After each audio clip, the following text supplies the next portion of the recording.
Everybody sing it out, sing.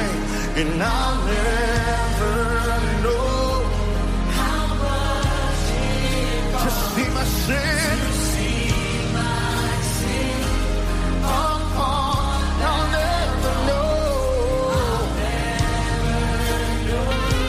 how much it costs to see my sin upon.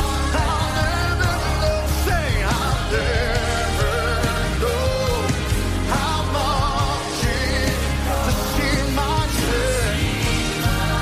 sin upon.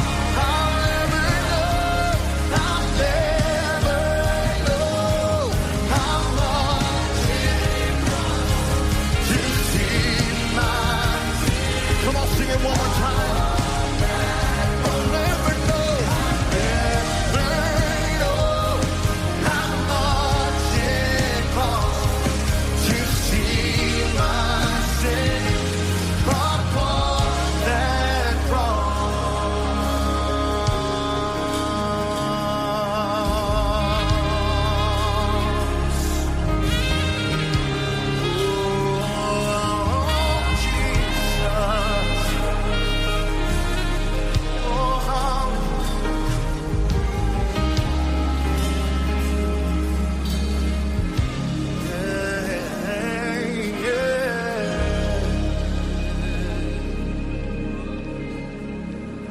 So here I am to worship. Here I am to bow down.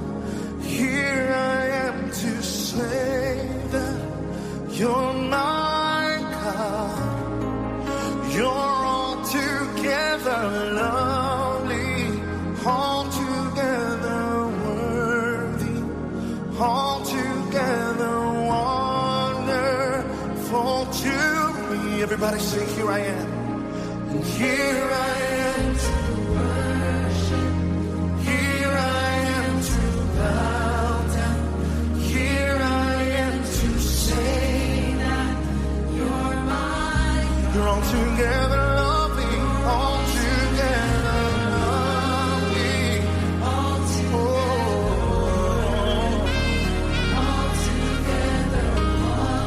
wonderful to me. Let's sing it one more time. Calvary, lift up your voice and say, here I am. Here I am to bow down. Here I am to say that you're mine. Oh, you're altogether lovely, altogether worthy, altogether wonderful to me.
Good morning po. Okay po yung mic? Good morning, okay po siya. Yeah, so good morning po sa lahat. Welcome to our daily devotion. Yan, so first, let us be reminded that even in the times of confusion, in the times of if you felt unseen, or ikaw yung sa araw na ito, ikaw yung masyadong maraming iniisip, masyadong ka nag-worry, Or ikaw naman yung tipo na kailangan mo ng clarity sa Panginoon kasi you are at the crossroads of your life. Or ikaw naman yung ngayon na pakiramdam mo, God is not answering your prayer. I just want to remind you that God hears, God cares, and God hears, God sees, and cares about us. So God is a promise keeper. At tulad ng sinabi dito sa Hebrews chapter 10 verse 23, let us hold tightly without wavering to the hope we affirm, for God can be trusted to keep His promise. Yan. So, wait lang. Yan. So, tayo po ay manalangin. Panginoon, thank you for this day. Thank you for bringing us together, Panginoon. I pray, Panginoon, na as we study your word, guide our hearts, Panginoon. Guide our minds, Panginoon. To understand your promises and to trust in you faithfully. At ganun din, Panginoon, I pray na sa buong devotion kami isasamahan mo, Panginoon. At lahat, Panginoon, ng aming gagawin ay ito ay mag-glorify sa iyong pangalan. In Jesus' name, Amen. Yan. So, our devotion for today is from the book of Genesis chapter 16. Yan. So, ito pong chapter 16, ito ay tungkol, it's about Adam, Sarai, at saka Hagar, at yung birth ni Ishmael. Yan. So, basahin natin from verse 1 to 3. Yan. So, now, Sarai, Abram's wife, had not been able to bear children for him, but she had an Egyptian servant named Hagar. So Sarai said to Abram, "The Lord has prevented me from having children. Go and sleep with my servant. Perhaps I can have children through her." And Abram agreed with Sarai's proposal. So Sarai, Abram's wife, took Hagar as the Egyptian servant and gave her to Abram as a wife. Yan. So, for context lang po, ito ay nangyari, itong chapter 16 ay nangyari 10 years after na nilang mag-settle sa Canaan. So, kung matatandaan natin, sa chapter 12, di ba nagpunta sila pagpasok pa lang nila ng Egypt, di ba nagsinungaling na doon si Abram about kay Sarai, kay Pharaoh. Kasi nga, di ba, so, sinabi niya na si Sarai ay kapatid niya. So, kung natatandaan natin. So, kasi noon pa lang, nabighani na sa kanya yung Pharaoh.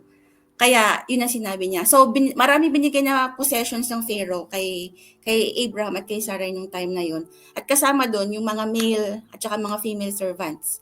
Kaya kung mapapansin natin, si Sarai ay meron siyang female na Egyptian na servant. Yan. So, after nun, nag-inflict ang Panginoon kay Pharaoh ng kung ano-anong sakit. So, nalaman din nila in the end na nalaman din nila na si Sarai pala ay asawa ni Abram. Kaya sila ay pinaalis ulit sa Egypt. Yun.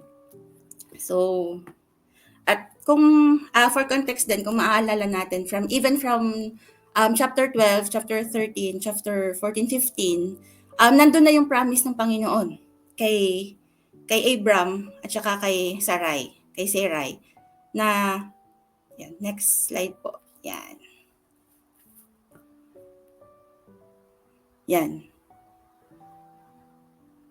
So, nandun na yung, next slide po, nandun na yung promise ng Panginoon, una pa lang, diba, sa kanila, na even from chapter 12, 10 years, more than 10 years, nandun na yung promise ng Panginoon sa kanila na magkakaroon sila ng maraming descendants. Yan. At magkakaroon sila ng maraming descendants, maraming lupain. At si Abram ay magkakaroon ng anak from his own flesh. Kumbaga, biological na anak niya. So, magpatuloy tayo. Verse 4. Yan. Kahit nandun na yung promise ng Panginoon, kung mapapansin natin, siguro nainip na si Sarai. tsaka si Abram, na kasi more than 10 years na sila naghihintay, sobrang tagal na. So, ang ginawa ni Sarai, inilagay na lang sa sarili niya. Gumawa siya ng paraan para magkaroon na sila ng anak. So, ang ginawa niya, sinabi niya kay Abram na i-take yung kanyang servant. Diba? Para magkaroon na sila ng anak. So, si Abram naman, pumayag siya dun sa proposal ni Sarai. So, pumayag siya. Kaya, ang nangyari, sa chapter 4, yan. So, Abram had sexual relations with Hagar and she became pregnant. But, when Hagar knew she was pregnant, she began to treat her mistress, Sarai, with contempt. Then Sarai said to Abram, "This is all your fault. I put my servant into your arms, but now that she's pregnant, she treats me with contempt. The Lord will show who's wrong, you or me." Abram replied, "Look, she is your servant, so deal with her as you see fit." Then Sarai treated Hagar so harshly that she finally ran away. So kung mapapansin natin, instead na si Sarai at si Abram mag-stick sila dun sa promise ng Panginoon, 'di ba? Nabibigyan sila ng anak. Ano na lang siya sa sarili niya. So nagkaroon, nabuntis si Hagar. At nung nabuntis siya, kumbaga nagkaroon siya ng feeling of superiority over Sarai, at hindi niya nagustuhan yun. So, ang ginawa ni Sarai, nakipag-argue pa siya kay Abram. At sinabi ni Abram na gawin mo kung ano yung gusto mong gawin sa servant mo. So, yun, ang nangyari, pinagmalupitan ni Sarai si Hagar. Kaya ang nangyari, si Hagar ay umalis. So, lumayo si Hagar sa kanila. So, patuloy natin from next verse is from verse 7. The angel of the Lord found Hagar beside the spring of water in the wilderness along the road to Shur. The angel said to her, "Hagar, Sarah's servant, where have you come from and where are you going?" "I'm running away from my mistress Sarai," she replied.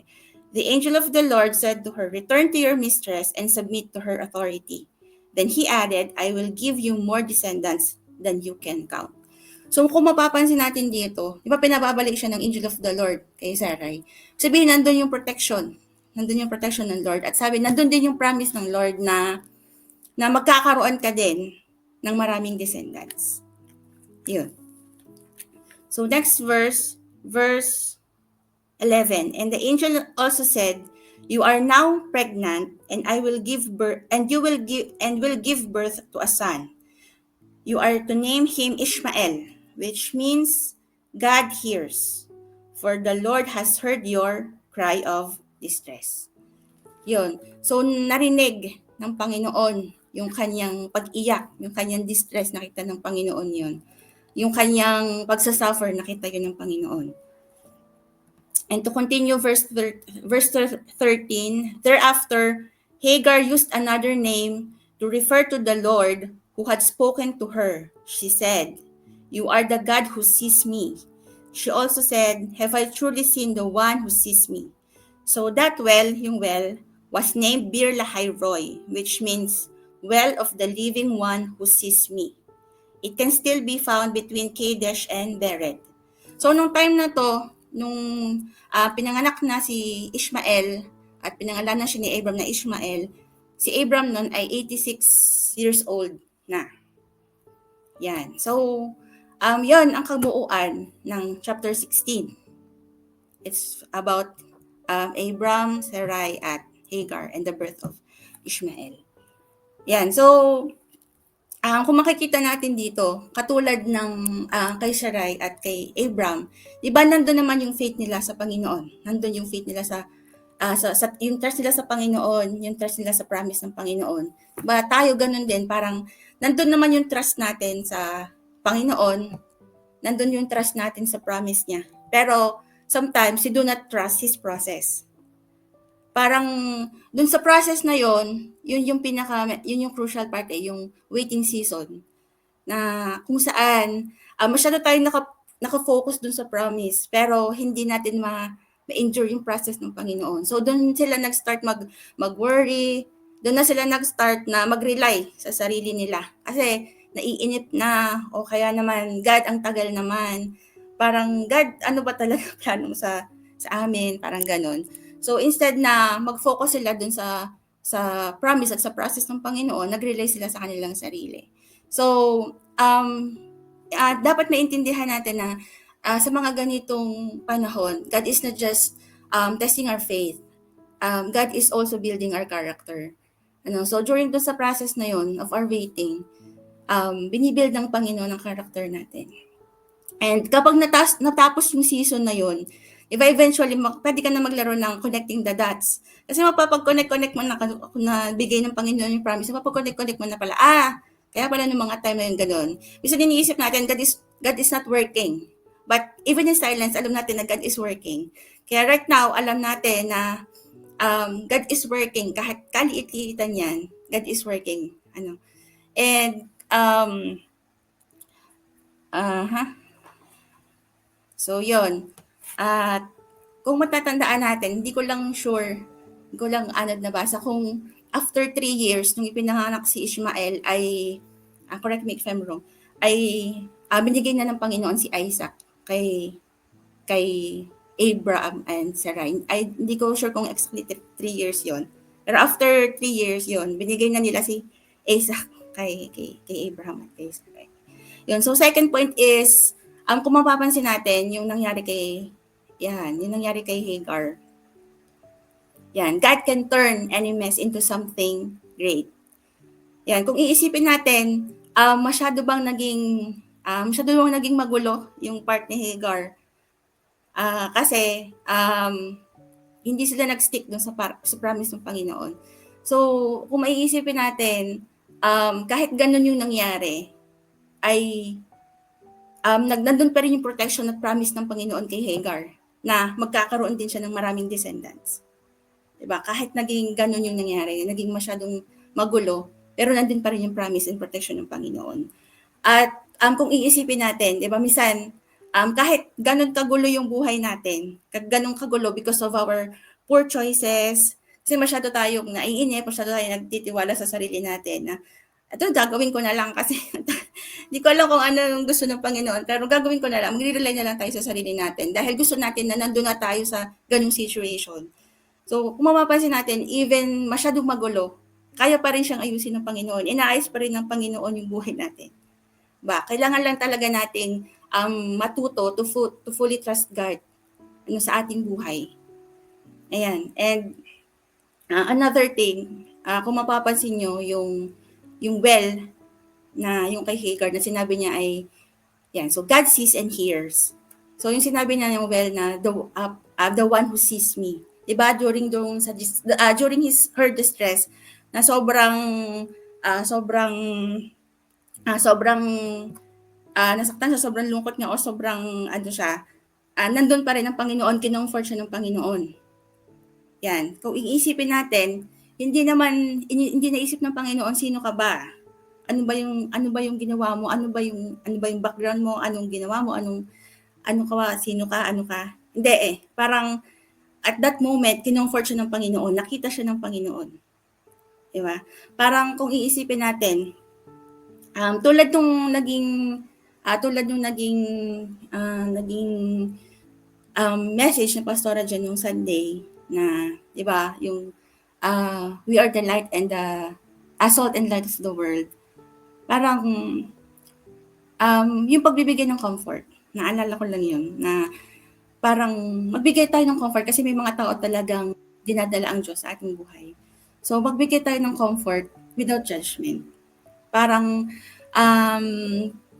fully maging intentional tayo sa pakikinig or pagtulong. Huwag natin isipin na it's also about us. At isipin natin na parang we give comfort na hindi natin sila ginajudge. So, yun po ang yan. So, yun po ang yan. So, thank you po and God bless. Yun po ang kabuuan ng Genesis chapter 16. Yan. So, tayo po ay manalangin. Panginoon, salamat po sa araw na ito. Salamat, Panginoon, for the lessons na we learned from the story of Adam, Sarai, and Hagar. And even Panginoon sa kanilang weakness, sa kanilang fear, you stay faithful, Panginoon, and tinupad mo, Panginoon, yung promises mo sa kanila. And I pray, Panginoon, na tulungan mo kami, Panginoon, to fully trust you, O God. And I pray na tulungan mo kami na wag mag-rely sa aming mga sarili at mag-rely kami sa mga plano mo at sa promise mo sa aming buhay. And I pray, Panginoon, na ang mga salitang ito ay tumalima sa aming mga puso, Panginoon, at we live in obedience and in faith. In Jesus' name, amen. So, thank you po sa bawat isa. Thank you po. God bless. Morning.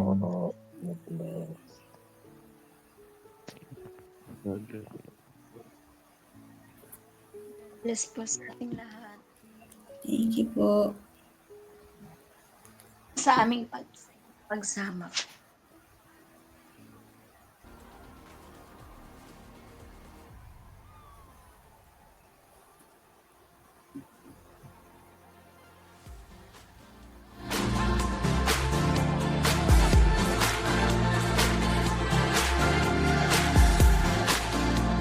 Tagal pa palang bago siya Pa, sa 13 years. ano ba? Tagal pa pala na bago siya nag-conceive kay Isaac after kay Ismael. Matagal. Parang 13. akala ko 3 years. Okay, 13 years. Hindi ko na-check yung kung gaano katagal.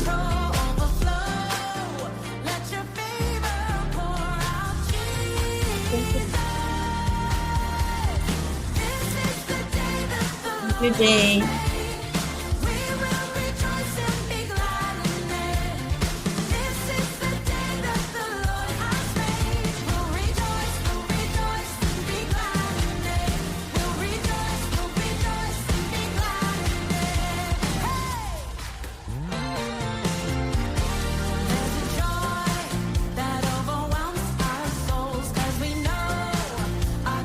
Thank you, Jay.